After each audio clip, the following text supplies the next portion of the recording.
সংসারে সবথেকে বেশি কোমল বস্তু হলো রেশম। এই রেশম এতটাই কোমল হয় যে এর পুরো একটা থান শুধুমাত্র একটা হাতে ধরা সম্ভব। কখনো ভেবে দেখেছেন এই রেশম কিভাবে হয়? একটি কীট তার লালার দ্বারা উৎপন্ন হয়। এই কীট সেই রেশমকে পাক দিতে থাকে, পাক দিতেই থাকে আর আস্তে আস্তে তার মধ্যেই জড়িয়ে পড়ে। শেষে ওর এই সুন্দর অমূল্য সৃষ্টি রেশমের এই সুতো তার নির্মাণ কার্য পূর্ণ হয়, কিন্তু তাতেই ও নিজে বন্দী হয়ে যায়। নিজেরই মায়াজালের এই বন্দী গৃহে নিজেই ফেঁসে যায়। এবার এই সুতোকে ব্যবহারযোগ্য করে তোলার জন্য এই কীটগুলিকে এই কবচের সাথেই ফুটন্ত জলে ফেলে দেওয়া হয়। এই সংসারে যদি আমাদের স্বপ্ন এই সংসারের দুঃখ হরণ করার জন্য, এই সংসারে সুখ বিতরণ করার জন্য হয়, তবেই আমাদের প্রগতি সম্ভব। যদি আমাদের এই স্বপ্ন শুধুই আমাদের এবং আমাদের স্বার্থ সিদ্ধির জন্য হয়, তাহলে এই স্বপ্ন আমাদের অন্ধ করে দেবে, আমাদের অন্ধকারের পথে নিয়ে যাবে, আর আমরাও সেই কীটের মতো হয়ে যাব। নিজেদেরই মায়াজালে আমরা নিজেই ফেঁসে যাব, আর শেষে আমরা যদি কিছু লাভ করি তা হবে একাকিত্ব, অন্ধকারময় মৃত্যু। তাই স্বপ্ন অবশ্যই দেখুন, কিন্তু এমন ভাবে স্বপ্ন দেখবেন না যে তার এই বন্দিগৃহে আপনি নিজেই ফেঁসে গেলেন। স্বপ্ন দেখুন পরোপকারে।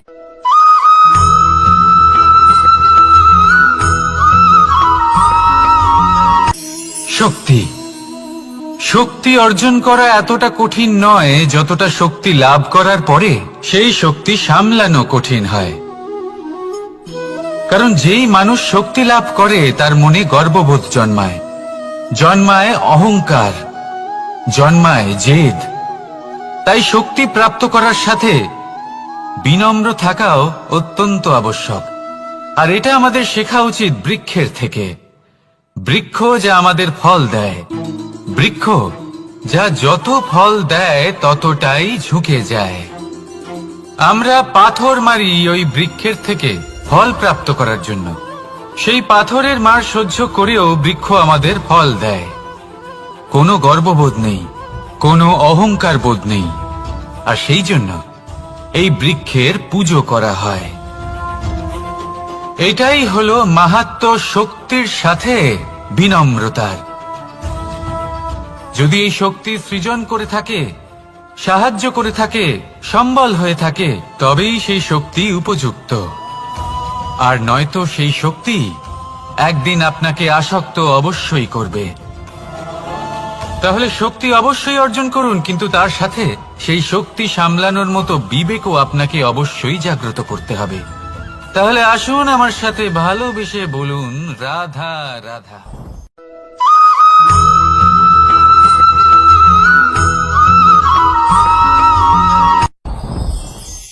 সাথী সাথী এই শব্দটির ব্যাখ্যা কে কিভাবে করে?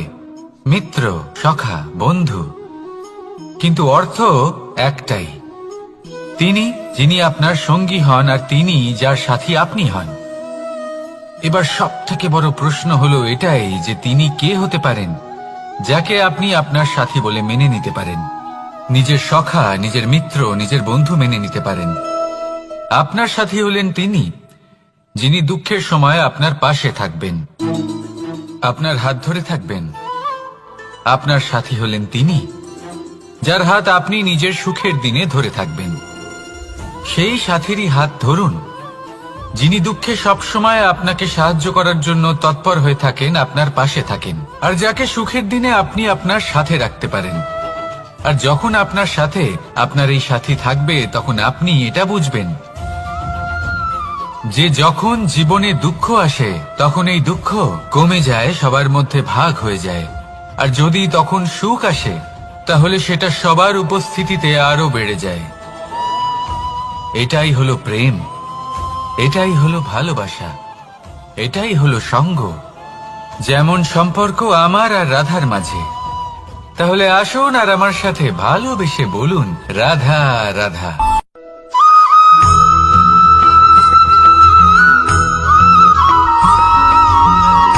জীবন কিসের উপর নির্ভরশীল? ধনের ওপর, বৈভবের অনুভব যদি আপনি করতে চান তাহলে তা পাবেন শুধু একতার দ্বারা, সংগঠনের দ্বারা। যদি আপনাকে উদাহরণ দিই, নিজের এই হাতটাকে দেখুন, 5টা আঙুল রয়েছে। কোনো একটা বস্তুকে নিজের একটা আঙুল দ্বারা তুলে ধরার চেষ্টা করে দেখুন, বড়ই কষ্ট হবে।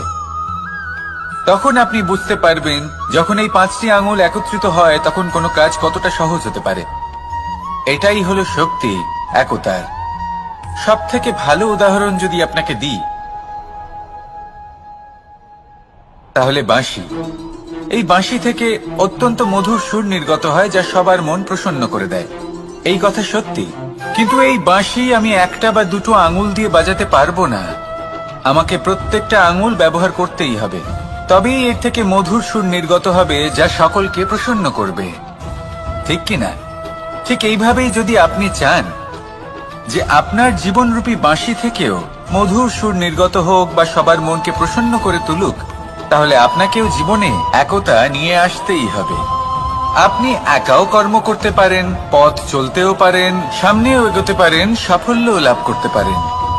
কিন্তু যখন সকলে একসাথে এগোবেন, সেই পথে চলবেন, সেই কর্মই করবেন, তখন লক্ষ্যে অবশ্যই পৌঁছবেন, সাফল্য অবশ্যই লাভ করবেন। কিন্তু সেই সাফল্য এবং তার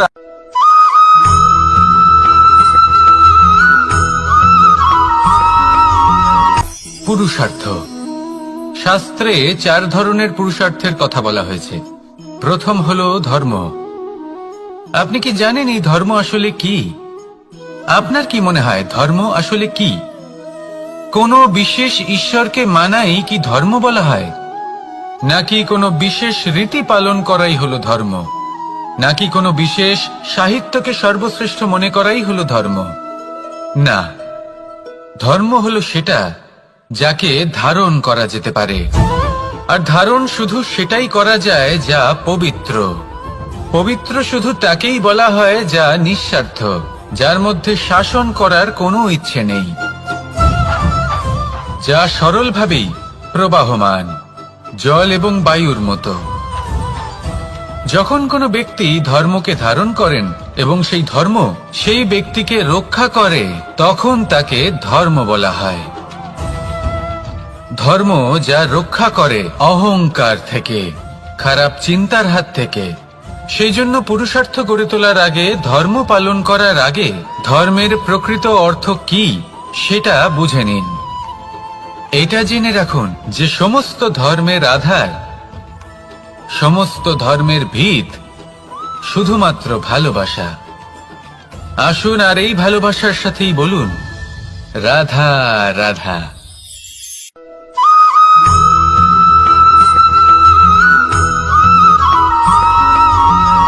কেউ বলে জীবন খুব ক্ষণস্থায়ী, কেউ বলে জীবন হলো একটা সুন্দর স্বপ্নের মতো, আবার কেউ বলবে জীবন হলো এক কঠোর সত্য। কিন্তু জীবন আসলে কি? জীবন হলো আপনারই প্রতিবিম্ব, একটা দর্পণ। অর্থাৎ আপনি জীবনকে সেইভাবেই পাবেন যেরকম আপনি নিজেকে প্রতিপন্ন করবেন।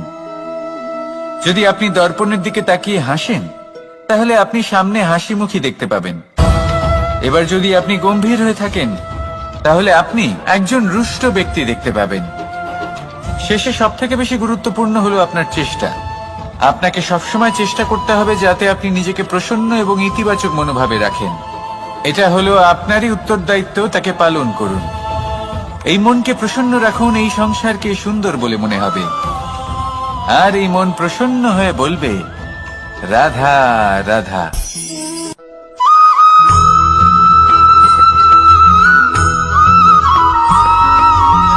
এই সংসারে প্রত্যেক মানুষ এটাই চান যে তিনি যেন ধনবান হন, আর্থিক অবস্থা তার ভালো থাকে, ওনার বাড়িতে লক্ষ্মীর আগমন হয়। কিন্তু সেটা হবে কি করে, সেটাই হলো প্রশ্ন।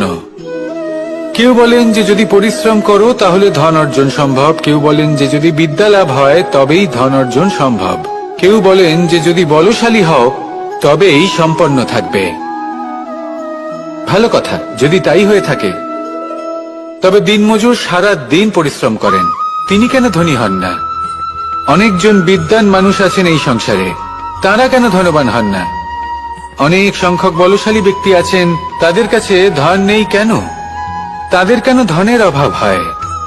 আবার এমনও কিছু মানুষ আছেন যারা পরিশ্রম করেন, তারা দিনমজুর, কিন্তু তারা ধন অর্জন করতে পারেন। কিছু বিদ্বান ব্যক্তি আছেন যাদের কাছে অধিক মাত্রায় ধন রয়েছে। কয়েকজন বলশালী ব্যক্তি রয়েছেন যাদের কাছে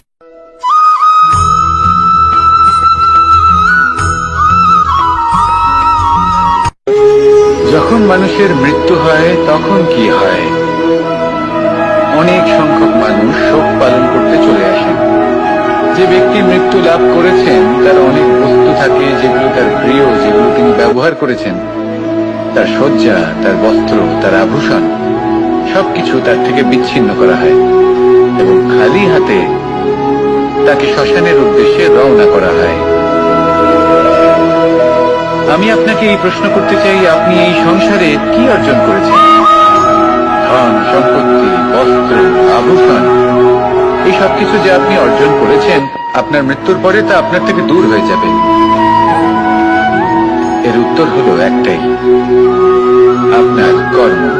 শুধু সেটাই আছে যা একান্ত আপনার, আর শুধু সেটাই এই সংসার থেকে চলে যাওয়ার পরেও সংসারেই জীবিত থাকবে। যদি আপনি দুষ্কর্ম করেন তাহলে এই সংসার আপনাকে একটি অনুচিত উদাহরণ হিসেবে মনে রাখবে যে এই ব্যক্তি খুব পাপী ছিল, অনুচিত কর্ম করতেন। যে পথে তিনি চলেছেন সেই পথে কারোর চলা উচিত নয়। সেখানেই যদি আপনি সৎকর্ম করেন তাহলে সংসার চিরকাল এটাই বলবে যে খুব ভালো মানুষ ছিলেন, সবাইকে ভালোবাসতেন, সবাইকে সাহায্য করতেন, আমার খুব প্রিয় মানুষ ছিলেন। এটাই হলো শ্রেষ্ঠ কর্ম। সেই জন্য জীবনে শুধুমাত্র ধন, সম্পত্তি, আভূষণ এই সব অর্জন করতে গিয়ে নিজের মনোনিবেশ করবেন না। শ্রেষ্ঠ কর্ম করুন। সংসার থেকে চলে যাওয়ার পরেও এই কর্মই এই সংসারে আপনাকে জীবিত রাখবে। আসুন আমার সাথে ভালোবেসে বলুন, রাধা রাধা।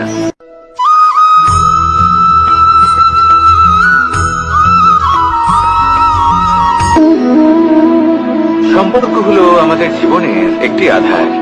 কিছু সম্পর্ক এমন যা আমরা জন্মসূত্রে লাভ করি, যেমন পরিবার, মা, বাবা। কিছু সম্পর্ক আছে যা আমরা জীবনে অর্জন করে থাকি, তা সে প্রেমের হোক, স্নেহের হোক বা বন্ধুত্বের। এই সকল সম্পর্ক লাভ করার বা গড়ে তোলার 5টি ধাপ রয়েছে। প্রথম ধাপ, কোনো ব্যক্তির সাথে আলাপ হওয়া, তার সাথে কথা বলা বা তাকে দেখা। দ্বিতীয় ধাপ, সে ব্যক্তিকে আমাদের ভালো লাগা। তৃতীয় ধাপ, আমাদের এটা চাইতে শুরু করা যে জীবনে এই ব্যক্তি যেন আমাদের বন্ধু হন, আমাদের জীবনে থাকেন, বা আমাদের কাউকে ভালোবেসে ফেলা। আর এটা আমাদের ভাবা বা চাওয়া যে সেই ব্যক্তি যেন আজীবন আমার সাথে থাকেন, আমার জীবনে আমার সাথী হয়ে। চতুর্থ ধাপ, লাভ করা। এবার এই ধাপটি অনেক মানুষের পক্ষেই খুবই সরল হয়, বড়ই সরল ভাবে নিজেদের সঙ্গীকে লাভ করে থাকে। কিছু মানুষের জন্য এই ধাপ অত্যন্ত কঠিন হয়ে থাকে। অনেক প্রতিকূল পরিস্থিতির উপর জয়লাভ করে তারা সঙ্গীকে লাভ করেন, কিন্তু লাভ অবশ্যই করেন। এরপরে আসে পঞ্চম, অন্তিম এবং সব থেকে গুরুত্বপূর্ণ ধাপ। সেটা হলো সেই সম্পর্ক পালন করা। এটা হলো এমন এক বিষয় যা প্রত্যেক মানুষের শেখা উচিত। যদি ব্যক্তি নিজের জীবনে সম্পর্ক রক্ষা করতে শিখে যান, তবে প্রত্যেক সম্পর্ক তার জীবনকে স্বর্গ করে তুলবে। আসুন আর আমার সাথে ভালোবেসে বলুন, রাধা রাধা।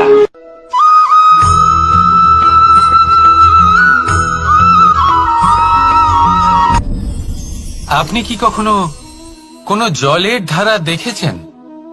তার সামনে যতই মাটি থাকুক না কেন, যতই কাদা থাকুক না কেন, যখন এই জলের ধারা বইতে আরম্ভ করে দেয়, তাহলে নিজের মনের, নিজের ভাবনার, নিজের জীবনের যত অনাবশ্যক তত্ত্ব আছে, অনুপযোগী অংশ রয়েছে, অর্থাৎ অপরিষ্কার অংশ রয়েছে, তা নিজে থেকেই নির্মল হয়ে উঠবে। আর যেরকম জলের ধারা কখনো থেমে থাকে না, সব সময় বয়ে চলে, সেইভাবে আপনিও কখনোই থামবেন না, সবসময় বয়ে চলুন, এগোতে থাকুন। পথে যদি অনেক বিপদ আসে, সমস্যা আসে, থামবেন না, তার উপর নিরন্তর প্রহার করুন, নিরন্তর প্রয়াস করুন আর অগ্রসর হন।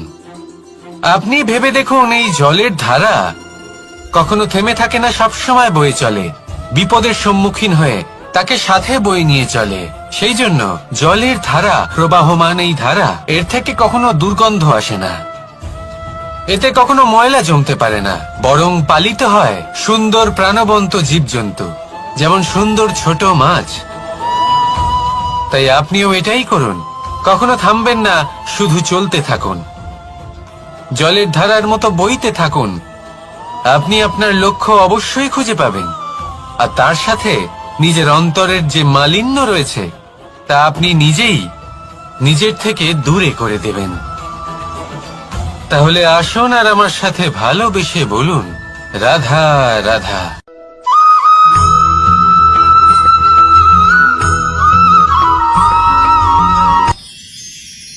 মানুষ তার জীবনে দুই ধরনের পরিস্থিতিকে খুব ভয় পায়। এক, কোনো কারণবশত কারোর সামনে নত হওয়া। দুই, কোনো কারণে নিজের চরিত্র থেকে, নিজের মূল্যবোধ থেকে বিচ্যুত হওয়া। এবার কেন হয় এরকম যে কথায় কথায় কারোর সামনে নত হতে হয়? কেন বারংবার নিজের চরিত্র থেকে চ্যুত হতে হয়? এরকম কেন হয়? এটা তখনই হয় যখন আমাদের শিক্ষা এবং মূল্যবোধের অভাব থাকে। যদি মানুষের মধ্যে প্রকৃত শিক্ষা থাকে, তাহলে এই সংসারে কোনো সময় এবং কারোর সামনেই নত হওয়ার কোনো প্রয়োজন নেই। যদি মানুষের মধ্যে মূল্যবোধ থাকে, তাহলে তাকে নিজের মূল্যবোধ বা চরিত্র থেকে বিচ্যুত হতে হয় না, তা সে যাই হয়ে যাক না কেন। কোনো বালককে যদি জন্ম থেকেই সুশিক্ষার অধিকারী করা হয়, শিক্ষিত করা হয়, মূল্যবোধের অধিকারী করা হয়, তবে সে এই সংসারে এমন কর্ম করবে যাতে সে নিজেকে, নিজের পরিবারকে, সমগ্র সমাজকে গর্বিত করতে পারে। শিক্ষা লাভ করুন, মূল্যবোধ লাভ করুন, এবং আমার সাথে ভালোবেসে বলুন, রাধা রাধা।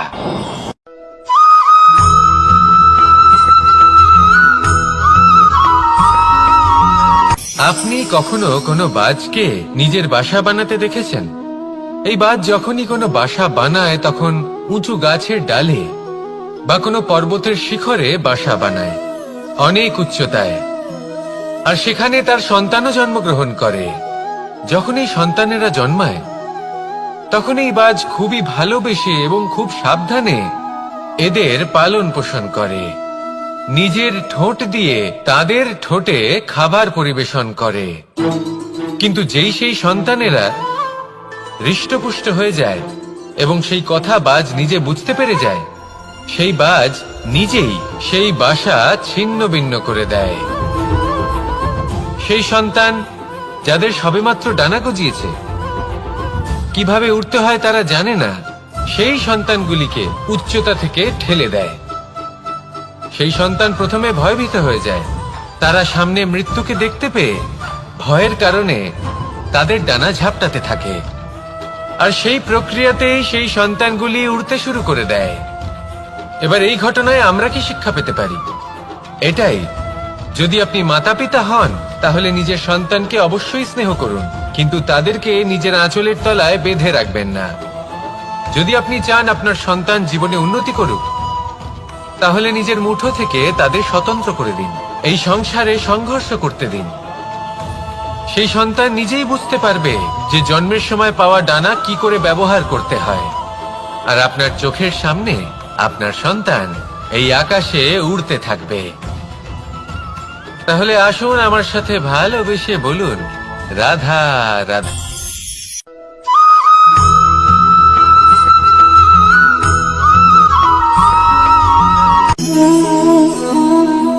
নিয়তি। রাধা আমাকে বলে, কৃষ্ণ, যদি তুমি জানো যে নিয়তিতে কি আছে, তাহলে তাকে বদলে দাও না কেন? মহাদেব আমাকে বলেন যে শ্রীকৃষ্ণ, যদি আপনি এটা জানেন যে সাম্বের নিয়তি এটাই, তাহলে আপনি তাকে বদলানোর চেষ্টা কেন করেন? কেন? কারণ আমি একজন পিতা, আর পিতার কর্তব্য এটাই, তিনি যেন সম্ভাব্য সব চেষ্টা করেন নিজের সন্তানের মঙ্গলের জন্য।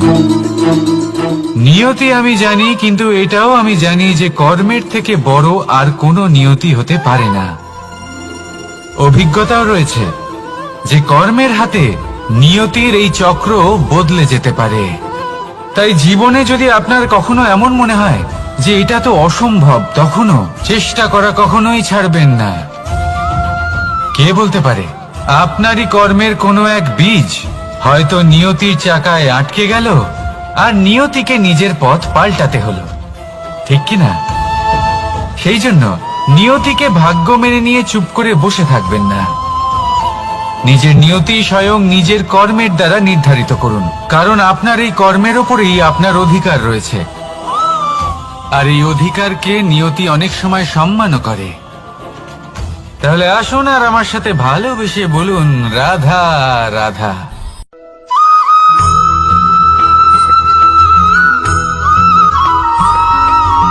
কখনো কখনো আমরা ভাবি যে কোনো ব্যক্তি যিনি ধর্মের পথে চলেছেন, যদি তার দ্বারা কোনো ভুল হয়ে থাকে তাহলে নিয়তি তাকে সেই মুহূর্তেই কঠোর শাস্তি দেন।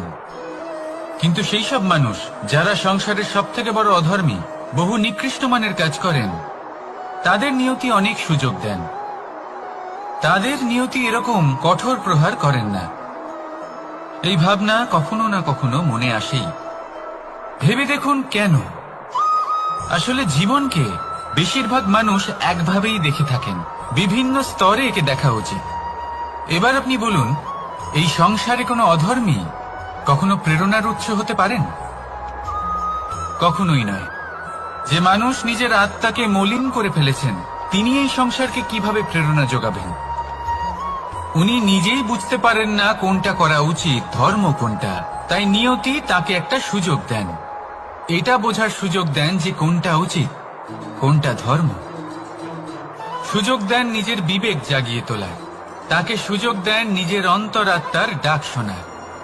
যখন তাতেও কাজ হয় না, তখন নিয়তির কাছে একটাই পথ বাকি থাকে, আর তা হল মহাবিনাশ। মহাবিনাশ হয়তো দেরিতেই আসতে পারে, কিন্তু তা অবশ্যই আসবে।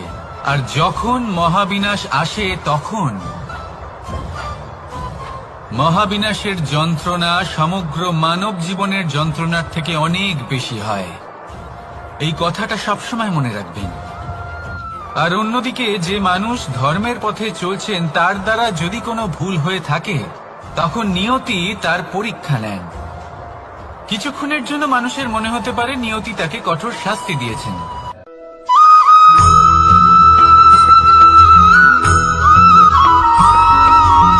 এই সংসারে কখনো কোনো ব্যক্তিকে তার বাইরের পোশাক দেখে বিচার করার চেষ্টা করবেন না, এটা খুব বড় ভুল করবেন। যেমন আমরা জীবনে অনেক সময় এমন করি। ধরুন কোথাও একটা গাছ দেখলাম, খুব বিশাল আকারের একটা গাছ, যেটা মাটির থেকে অনেক উঁচুতে পৌঁছে গেছে, যার বিশাল শাখা আছে। সেগুলো দেখে আমরা ভাবি যে এই গাছে হয়তো কত সুস্বাদু ফল আছে, আমরা সেই গাছের পরিচর্যা করতে থাকি। আবার অন্যদিকে হলো একটি তৃণ, যেটা মাটি থেকে কিছুটা উঁচুতে পৌঁছেছে, কিন্তু সেই তৃণর নিচে, মাটির নিচে অত্যন্ত সুস্বাদু ফল বা সবজি জন্ম নেয়, যা আমাদের স্বাস্থ্যের পক্ষে অত্যন্ত উপকারী। সেই জন্য কখনো আবরণ দেখে কাউকে বিচার করতে চেষ্টা করবেন না। তার বদলে এটা বোঝার চেষ্টা করুন যে আপনার সামনে যে ব্যক্তি আছে বা বস্তু আছে, তার বিশেষত্ব কি। যদি এই বিশেষত্ব বোঝার ক্ষমতা আপনি অর্জন করেন, যদি এই শিল্প আপনি নিজের ভেতরে জাগ্রত করেন, তাহলে এই সংসারে বিশেষত্ব কি সেটা আপনি জানতে পারবেন। আর এই সমস্ত খেলা দৃষ্টি থেকে নয়, দৃষ্টিভঙ্গি থেকে জন্ম নেয়। দৃষ্টিভঙ্গি সবসময় শুভ রাখুন, আর আমার সাথে ভালোবেসে বলুন, রাধা রাধা।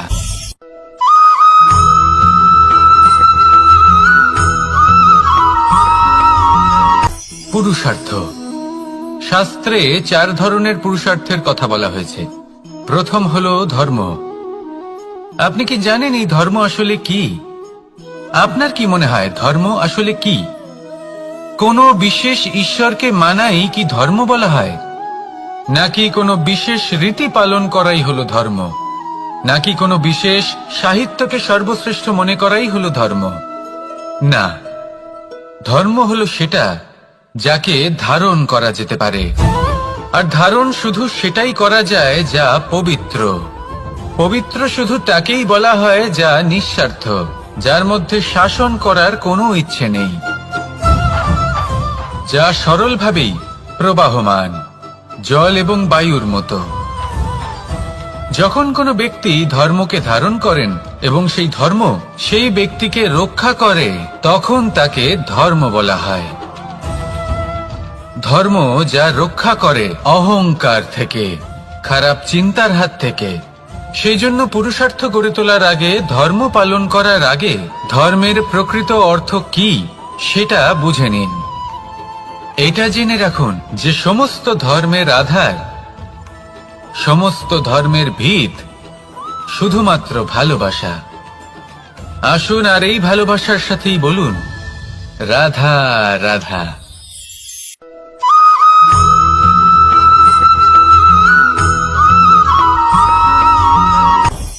আপনি কখনো পর্বতের শিখরে উঠেছেন?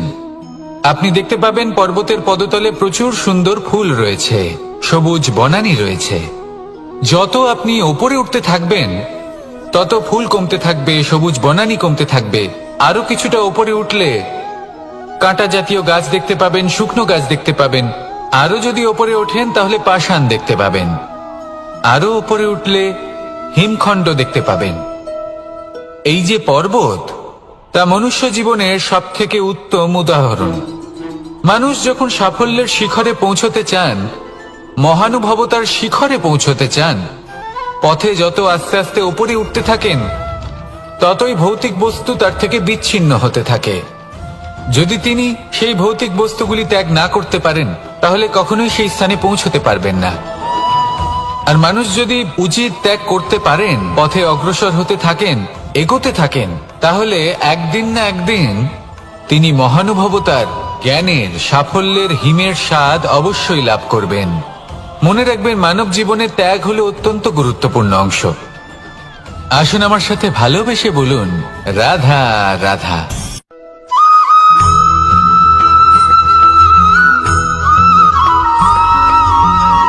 কেউ বলে জীবন খুব ক্ষণস্থায়ী, কেউ বলে জীবন হলো একটা সুন্দর স্বপ্নের মতো, আবার কেউ বলবে জীবন হলো এক কঠোর সত্য। কিন্তু জীবন আসলে কি? জীবন হলো আপনারই প্রতিবিম্ব, একটা দর্পণ। অর্থাৎ আপনি জীবনকে সেইভাবেই পাবেন যেরকম আপনি নিজেকে প্রতিপন্ন করবেন। যদি আপনি দর্পণের দিকে তাকিয়ে হাসেন, তাহলে আপনি সামনে হাসি মুখী দেখতে পাবেন। এবার যদি আপনি গম্ভীর হয়ে থাকেন, তাহলে আপনি একজন রুষ্ট ব্যক্তি দেখতে পাবেন। শেষে সবথেকে বেশি গুরুত্বপূর্ণ হলো আপনার চেষ্টা। আপনাকে সবসময় চেষ্টা করতে হবে যাতে আপনি নিজেকে প্রসন্ন এবং ইতিবাচক মনোভাবে রাখেন। এটা হলো আপনারই উত্তরদায়িত্ব, তাকে পালন করুন। এই মনকে প্রসন্ন রাখুন, এই সংসারকে সুন্দর বলে মনে হবে।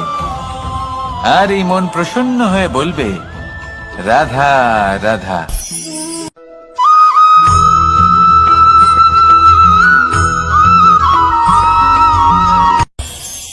এই সংসারে আমরা প্রকাশ কোথা থেকে পাই? এর উত্তর বড়ই সরল। ভোরে যখন সূর্যোদয় হয়, তখন প্রকাশের কিরণ আমাদের ঘরে এসে পৌঁছয়। এইভাবেই আমরা প্রকাশ লাভ করি। এবার এই প্রকাশের আলোতেই আমরা সারাদিনের কাজ সম্পন্ন করি। সন্ধে হয়ে যায়, সূর্যাস্ত হয়ে যায়, আর আমাদের ঘর যাতে অন্ধকার না হয় তার জন্য আমরা একটা প্রদীপ প্রজ্বলিত করি। এটাই ঘটে আমাদের জীবনেও। এবার প্রবাহমান আয়ুর সাথে আমরা আমাদের অন্তরে যদি একটা প্রদীপ প্রজ্বলিত করে নিই, তাহলে বিষয়টাই অন্যরকম হবে। এবার আপনি বলবেন, কোন প্রকাশের কথা বলছি যে আমাদের অন্তরে জাগ্রত করা সম্ভব? আমাদের আত্মার মাঝে প্রেমের প্রকাশ জাগ্রত করার কথা বলছি। কারণ আমাদের এই জীবন, এও হলো দিনের আলোর মতো। আজ প্রকাশ আছে, কিন্তু কোনোদিন অবশ্যই অস্ত হবে। কিন্তু অস্ত হবার আগে যদি আমরা আমাদের আত্মার মাঝে প্রেমের এই প্রকাশ উজ্জ্বলিত করে নিই, তাহলে আমাদের সন্ধ্যাকালও আমরা আনন্দে এবং প্রেমে যাপন করব। তাহলে আসুন আর আমার সাথে ভালোবেসে বলুন, রাধা রাধা।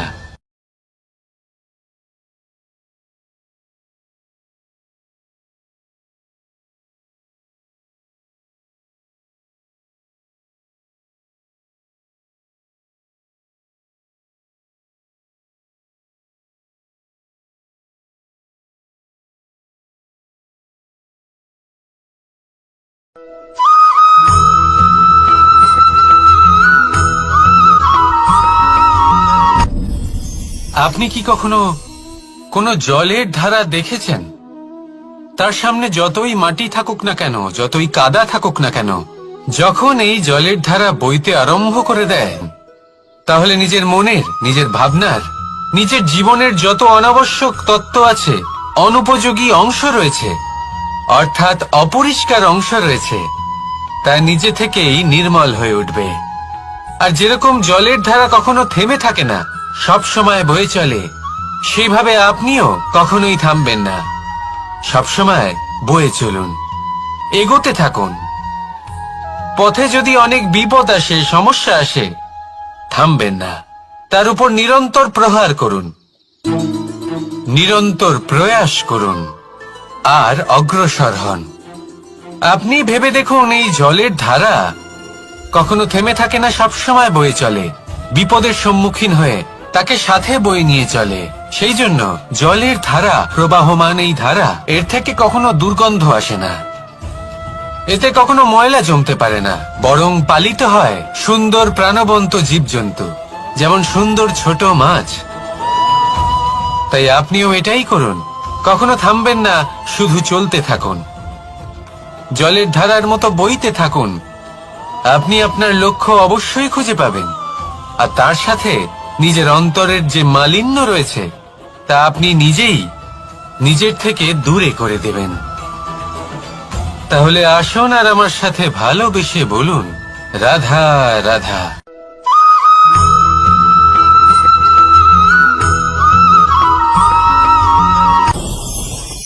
ভয়ের সাথে আমরা সবাই পরিচিত, কষ্টও আমরা সবাই পেয়েছি।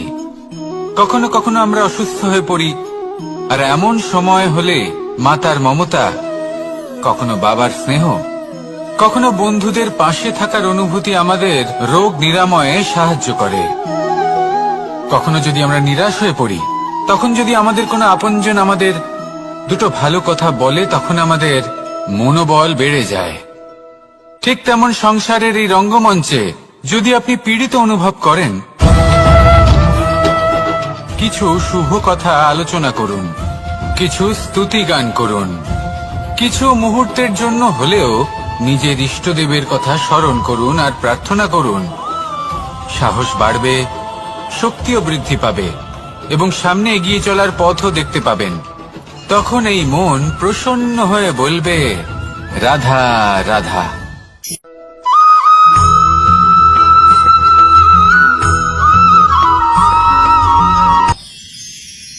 মানুষ তার জীবনে দুই ধরনের পরিস্থিতিকে খুব ভয় পায়। এক, কোনো কারণবশত কারোর সামনে নত হওয়া।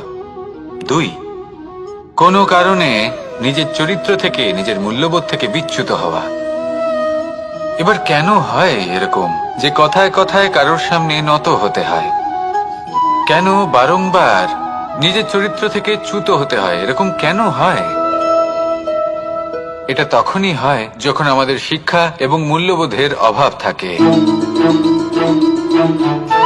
যদি মানুষের মধ্যে প্রকৃত শিক্ষা থাকে, তাহলে এই সংসারে কোনো সময় এবং কারোর সামনেই নত হওয়ার কোনো প্রয়োজন নেই। যদি মানুষের মধ্যে মূল্যবোধ থাকে, তাহলে তাকে নিজের মূল্যবোধ বা চরিত্র থেকে বিচ্যুত হতে হয় না, তা সে যাই হয়ে যাক না কেন। কোনো বালককে যদি জন্ম থেকেই সুশিক্ষার অধিকারী করা হয়, শিক্ষিত করা হয়, মূল্যবোধের অধিকারী করা হয়, তবে সে এই সংসারে এমন কর্ম করবে যাতে সে নিজেকে, নিজের পরিবারকে, সমগ্র সমাজকে গর্বিত করতে পারে। শিক্ষা লাভ করুন, মূল্যবোধ লাভ করুন এবং আমার সাথে ভালোবেসে বলুন, রাধা রাধা।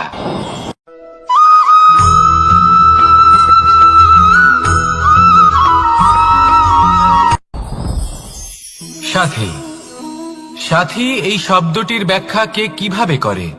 মিত্র, সখা, বন্ধু। কিন্তু অর্থ একটাই, তিনি যিনি আপনার সঙ্গী হন আর তিনি যার সাথী আপনি হন। এবার সব থেকে বড় প্রশ্ন হলো এটাই যে তিনি কে হতে পারেন যাকে আপনি আপনার সাথী বলে মেনে নিতে পারেন, নিজের সখা, নিজের মিত্র, নিজের বন্ধু মেনে নিতে পারেন। আপনার সাথী হলেন তিনি যিনি দুঃখের সময় আপনার পাশে থাকবেন, আপনার হাত ধরে থাকবেন। আপনার সাথী হলেন তিনি যার হাত আপনি নিজের সুখের দিনে ধরে থাকবেন। সেই সাথীরই হাত ধরুন যিনি দুঃখে সবসময় আপনাকে সাহায্য করার জন্য তৎপর হয়ে থাকেন, আপনার পাশে থাকেন, আর যাকে সুখের দিনে আপনি আপনার সাথে রাখতে পারেন। আর যখন আপনার সাথে আপনার এই সাথী থাকবে তখন আপনি এটা বুঝবেন যে যখন জীবনে দুঃখ আসে তখন এই দুঃখ কমে যায়, সবার মধ্যে ভাগ হয়ে যায়। আর যদি তখন সুখ আসে তাহলে সেটা সবার উপস্থিতিতে আরো বেড়ে যায়। এটাই হলো প্রেম, এটাই হলো ভালোবাসা, এটাই হলো সঙ্গ। যেমন সম্পর্ক আমার আর রাধার মাঝে।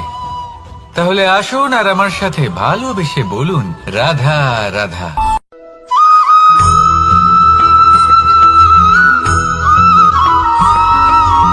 কখনো কখনো আমরা ভাবি যে কোনো ব্যক্তি যিনি ধর্মের পথে চলেছেন, যদি তার দ্বারা কোনো ভুল হয়ে থাকে তাহলে নিয়তি তাকে সেই মুহূর্তেই কঠোর শাস্তি দেন।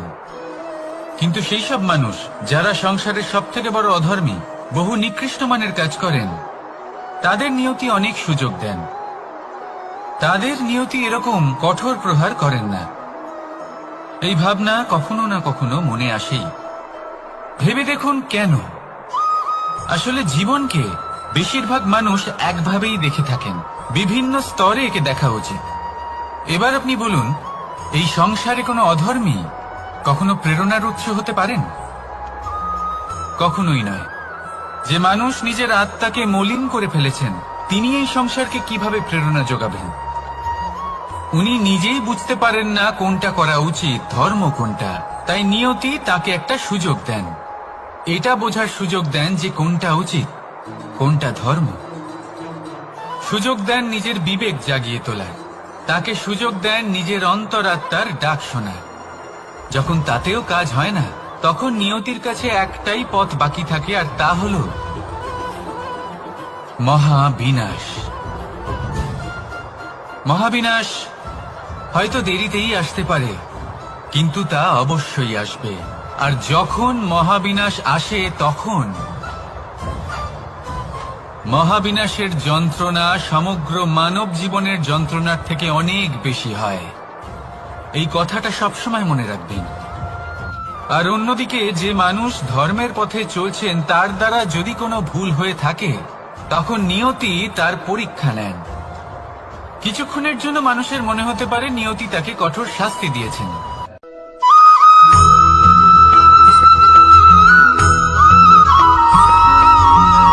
মানুষের মানসিকতা এমন হয় যে সে যতটা করে আশা করে যে তার থেকে অনেক বেশি তার বদলে সে পাবে।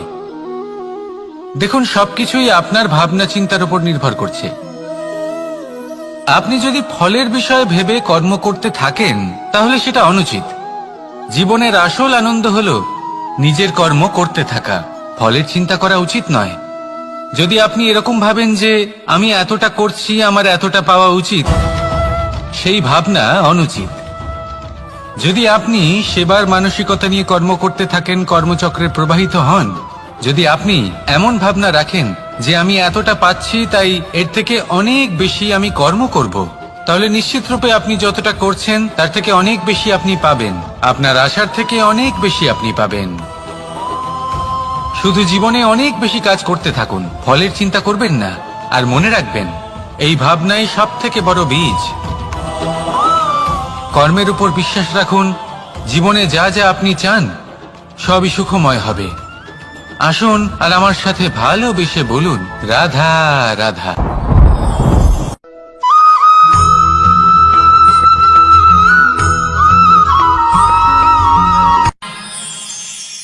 আমরা সবাই সূর্যকে সম্মান কেন করি?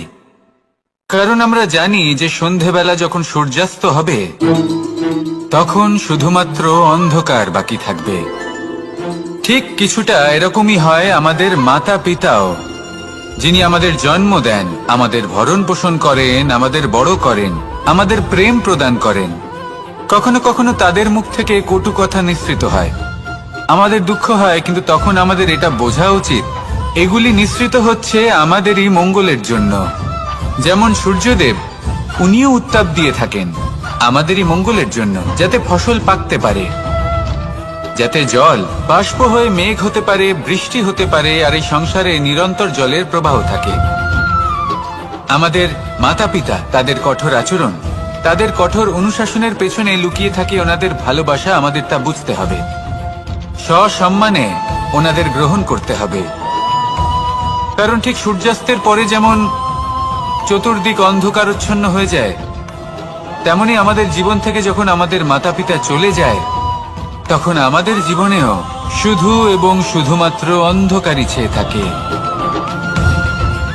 সেই জন্য নিজের মাতা পিতাকে সম্মান করুন, ওনাদের ভালোবাসা প্রদান করুন। এই মন আর এই জীবন প্রসন্ন হয়ে বলবে, রাধা রাধা।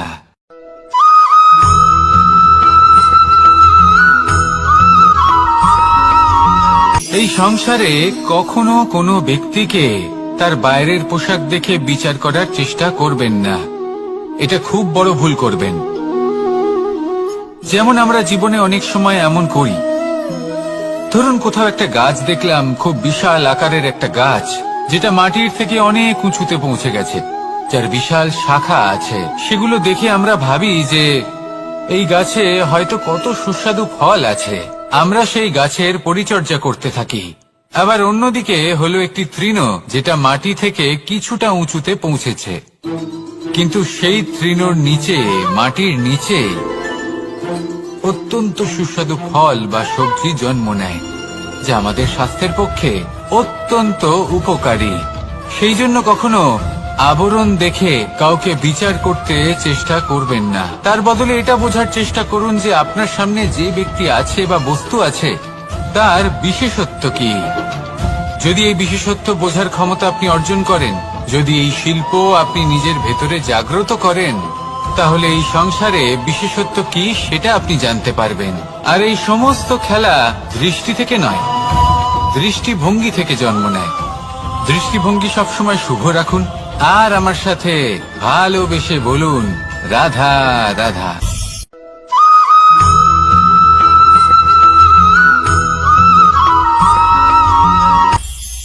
এটা হলো ধান গাছ, এর থেকে যে চাল উৎপন্ন হয় তা মানুষ গ্রহণ করেন।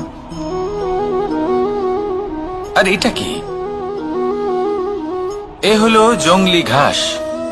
একবার ভেবে দেখুন, যদি এই জংলি ঘাস ধান গাছের আশেপাশে থাকে তাহলে কি হবে? ধান উৎপন্ন হতে পারবে? তা উৎকৃষ্ট হতে পারবে? আমরা কি তা গ্রহণ করতে পারবো? কখনোই নয়। এই জংলি ঘাস ধানকে নষ্ট করে দেবে, কিন্তু নিজে জীবিত থাকবে। এটাই হলো আজকের শিক্ষা। এই সংসারে যদি আপনি নীতির পথে চলতে চান, উচিত কর্ম করতে চান, সংসারকে সেবা করতে চান, তাহলে জংলি ঘাসের মতো ব্যক্তিদের থেকে সবসময় দূরে থাকতে হবে। সেই ব্যক্তি যারা দুর্নীতি এবং মিথ্যা দ্বারা পরিপূর্ণ, যাদের ব্যবহার অশুভ, যাদের অনেক অশুভ গুণ রয়েছে, তারা সঠিক নয়। সেই সকল ব্যক্তি যাদের চরিত্র অত্যন্ত দুষ্ট হয়, তারা হয় শুভ চরিত্রের ব্যক্তিকে একদম নষ্ট করে দেয়, নয় নিজের মতো বানিয়ে তোলে। তাই যদি আপনি নীতির পথে চলতে চান, এই সংসারের জন্য শুভ কর্ম করতে চান, তাহলে সেই সঙ্গ লাভ করুন যে সঙ্গ জ্ঞানে পরিপূর্ণ, যাদের মধ্যে অনেক গুণ আছে, যাদের থেকে প্রতিদিন কিছু শিখতে পারবেন। এমন ব্যক্তির সাথে জীবন অতিবাহিত করুন, দুরাচারীদের থেকে দূরে থাকুন।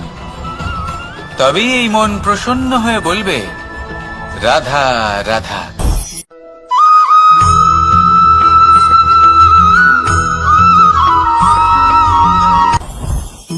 জীবনে কিছু শেখা অত্যন্ত গুরুত্বপূর্ণ। এবার কি কি শিখতে হবে সেই সব শেখানোর জন্য অনেক শিক্ষক রয়েছেন, কিন্তু কি শিখবেন না আর কি করবেন না এটা আমাদের নিজের অভিজ্ঞতা দিয়ে শিখতে হয়। কিন্তু তার মানে এটা নয় যে যদি আপনাকে শিখতে হয় যে আগুনের তাপ কতটা, আপনাকে আগুনের মধ্যে হাত দিতে হবে। না, অন্য কারোর অভিজ্ঞতা দ্বারাও শিখতে পারেন। প্রশ্ন শুধুমাত্র একটাই যে আপনি কি শিখতে চান নাকি চান না। যদি আপনি এটাই ভাবেন যে আমি শুধুই নিজের অভিজ্ঞতা দ্বারাই শিখতে চাই, তাহলে জীবনকাল ছোট মনে হবে, অনেক কিছুই শিখতে পারবেন না। তাই নিজের সাথে সাথে বড়দের অভিজ্ঞতা দ্বারাও শেখা শুরু করে দিন। এই সংসারের অভিজ্ঞতা দ্বারা শিখতে শুরু করে দিন।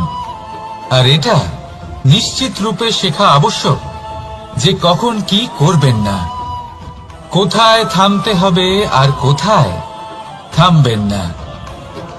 তাহলে আসুন আর আমার সাথে ভালোবেসে বলুন রাধা রাধা।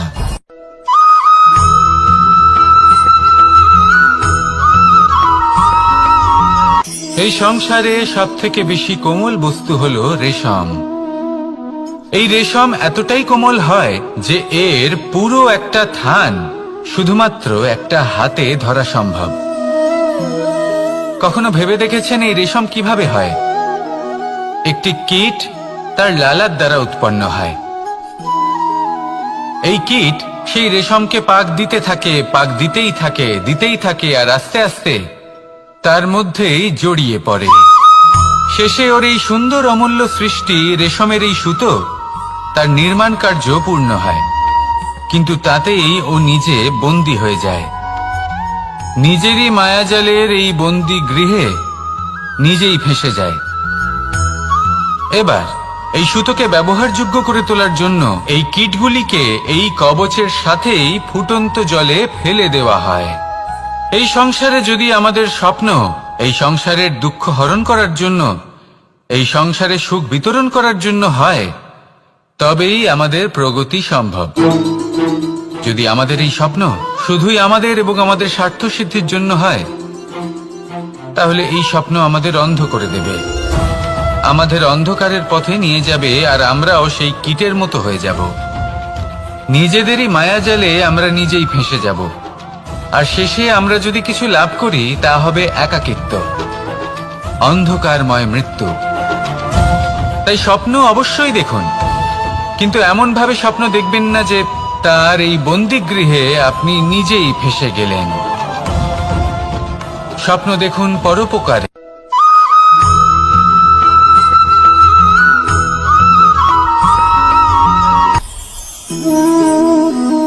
শক্তি এক অত্যন্ত বিচিত্র বস্তু, বা বলতে পারেন অনুভূতি।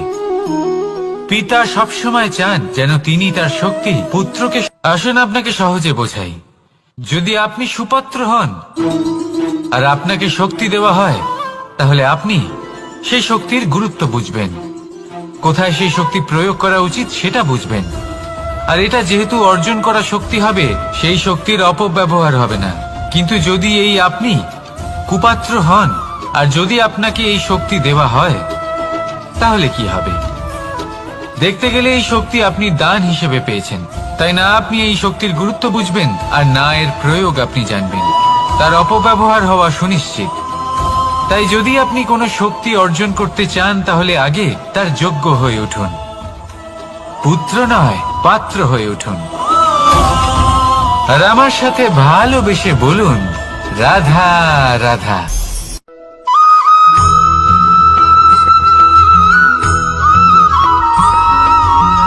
এই সংসারে প্রত্যেক মানুষ এটাই চান যে তিনি যেন ধনবান হন, আর্থিক অবস্থা তার ভালো থাকে, ওনার বাড়িতে লক্ষ্মীর আগমন হয়। কিন্তু সেটা হবে কি করে, সেটাই হলো প্রশ্ন। কেউ বলেন যে যদি পরিশ্রম করো তাহলে ধন অর্জন সম্ভব, কেউ বলেন যে যদি বিদ্যা লাভ হয় তবেই ধন অর্জন সম্ভব, কেউ বলেন যে যদি বলশালী হও তবেই সম্পন্ন থাকবে। ভালো কথা, যদি তাই হয়ে থাকে তবে দিনমজুর সারা দিন পরিশ্রম করেন, তিনি কেন ধনী হন না? অনেকজন বিদ্বান মানুষ আছেন এই সংসারে, তারা কেন ধনবান হন না? অনেক সংখ্যক বলশালী ব্যক্তি আছেন, তাদের কাছে ধন নেই কেন? তাদের কেন ধনের অভাব হয়? আবার এমনও কিছু মানুষ আছেন যারা পরিশ্রম করেন, তারা দিনমজুর, কিন্তু তারা ধন অর্জন করতে পারেন। কিছু বিদ্বান ব্যক্তি আছেন যাদের কাছে অধিক মাত্রায় ধন রয়েছে। কয়েকজন বলশালী ব্যক্তি রয়েছেন যাদের কাছে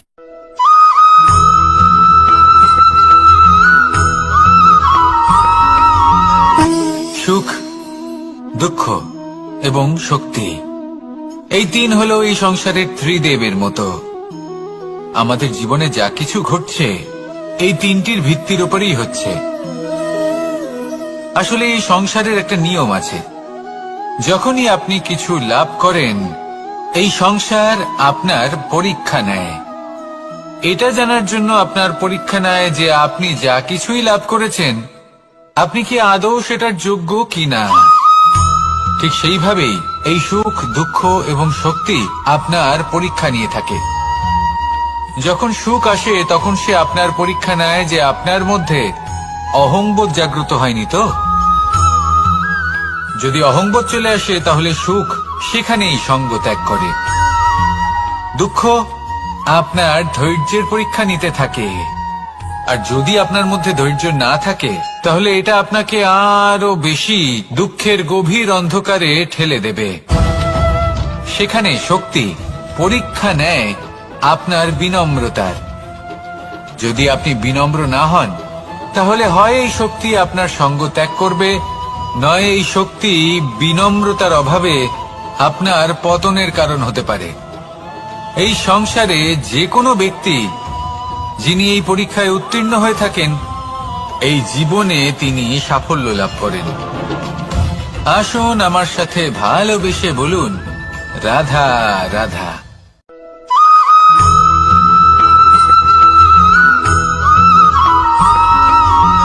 পঞ্চতত্ত্বের মধ্যে দ্বিতীয় তত্ত্ব হল ধরণী, ভূমি, যাকে আমরা ধরণী মাতা বলি।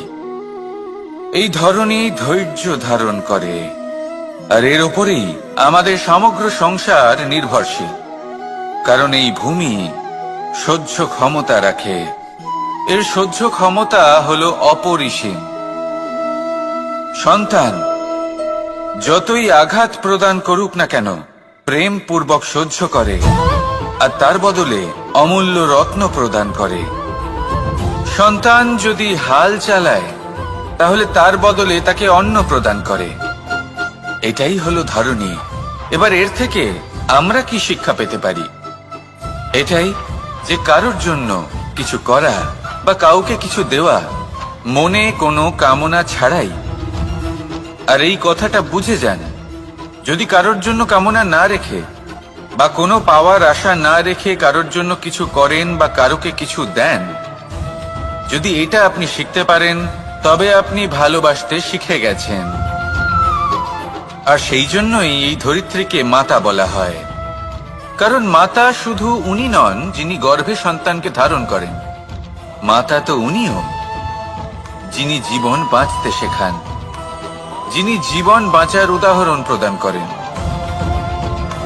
তাহলে ধরণীর থেকে এই নিঃস্বার্থ ভাব শিখুন, নিঃস্বার্থ ভালোবাসা শিখুন, আর এই ভালোবাসার সাথেই বলুন, রাধা রাধা।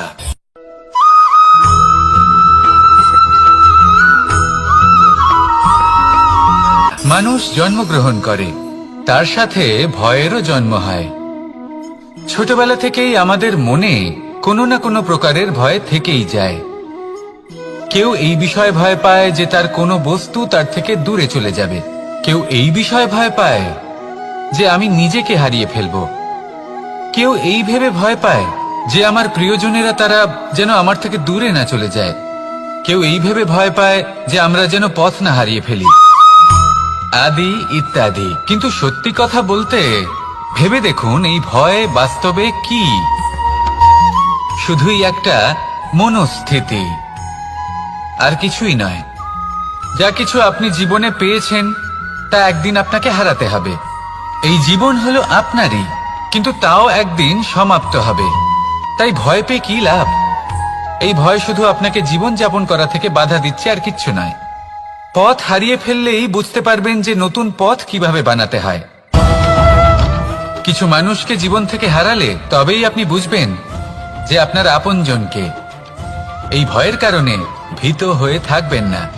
এই তারা নক্ষত্র অন্ধকারের অভাবে গুরুত্ব হারায়। শিবকেও মহাদেব হওয়ার জন্য বিষ পান করতে হয়েছিল। প্রত্যেক পরিস্থিতি, প্রত্যেক সাফল্য আপনার পরীক্ষা নেবে। তাতে উত্তীর্ণ হওয়া হলো আপনার কর্ম। যখনই আপনি ভয় পাবেন বা সংকটের সম্মুখীন হবেন, তখন সাহসের সাথে তার সম্মুখীন হন। মনে রাখবেন, যে সম্মুখীন হতে জানে, সাফল্য তার সাথে সবসময় থাকে। আসুন আর আমার সাথে ভালোবেসে বলুন, রাধা রাধা।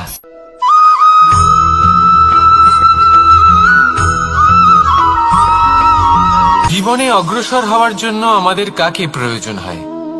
মাতা পিতা, বন্ধু, প্রেম, সাহায্য, অর্থ, পরিশ্রম, আশা। ভিন্ন ভিন্ন মানুষ ভিন্ন ভিন্ন বিকল্প চয়ন করে। যদি আমি আপনাকে বলি, তাহলে জয় আর পরাজয়ের মন্ত্র দুটো শব্দের উপর নির্ভর করে, মেনে নেওয়া আর দৃঢ় হওয়া। যদি মেনে নেন তাহলে হেরে যাবেন, যদি দৃঢ় হন তাহলে নিশ্চিত রূপে জয়ী হবেন। যদি কখনো আপনি ক্লান্ত হয়ে ওঠেন, আপনি দুঃখী হন, পুরোপুরি ভেঙে পড়েছেন, তখন মেনে নেবেন না যে আপনি ভেঙে পড়েছেন, নয়তো হেরে যাবেন। তখন উল্টে স্থির করবেন যে যাই হয়ে যাক না কেন, আমি জয়ী হবই। আর আপনি দেখবেন যে জয় নিশ্চিত রূপে আপনার কাছেই আসবে। তাহলে এই কথা মনে রাখবেন আর আমার সাথে ভালোবেসে বলবেন, রাধা রাধা।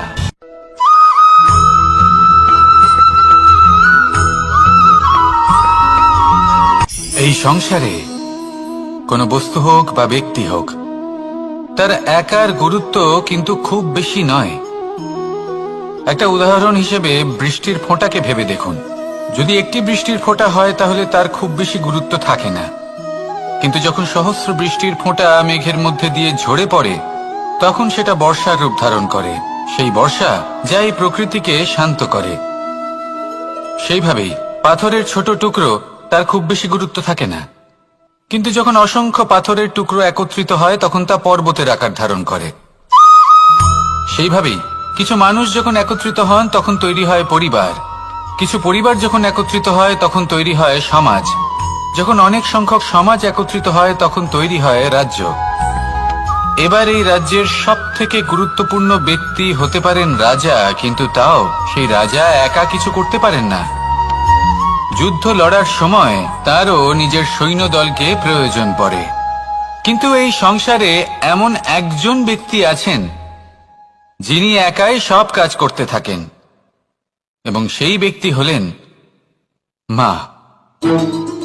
আমাদের জীবনে একজন পিতার ভূমিকা কিন্তু নিঃসন্দেহে অমূল্য, কিন্তু আমাদের সকলের জীবনে যে ভূমিকা একজন মায়ের তা অন্য কারোর থাকে না। একজন মা একাই সন্তানকে বড় করতে পারেন, সংস্কারী করে তুলতে পারেন, তার জন্য পরিশ্রম করেন। আর এত কিছু কাজ করার পরেও তার কাজের জন্য তিনি প্রশংসা অবশ্য পান না। উল্টে যদি সেই সন্তান অনুচিত পথে চালিত হয়, অনুচিত কর্ম করে, তখন সেই মাকেই অপবাদের পাত্র হয়ে উঠতে হয়। আমাদের জীবনে মায়ের যোগদান কতটা সেটা বুঝুন। আপনাকে বড় করে তোলার জন্য উনি কতটা পরিশ্রম করেছেন সেটা বুঝুন।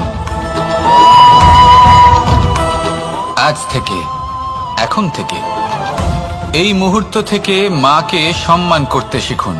যখন সময় পাবেন, যখন সুযোগ হবে, তখন তার প্রশংসা করুন, ওনারও ভালো লাগবে। আর মায়ের এই মমতার জন্য, তার এই ভূমিকার জন্য আসুন সবাই মিলে আমরা তাকে প্রণাম করি, আর সকলে মিলে ভালোবেসে বলি, রাধা রাধা।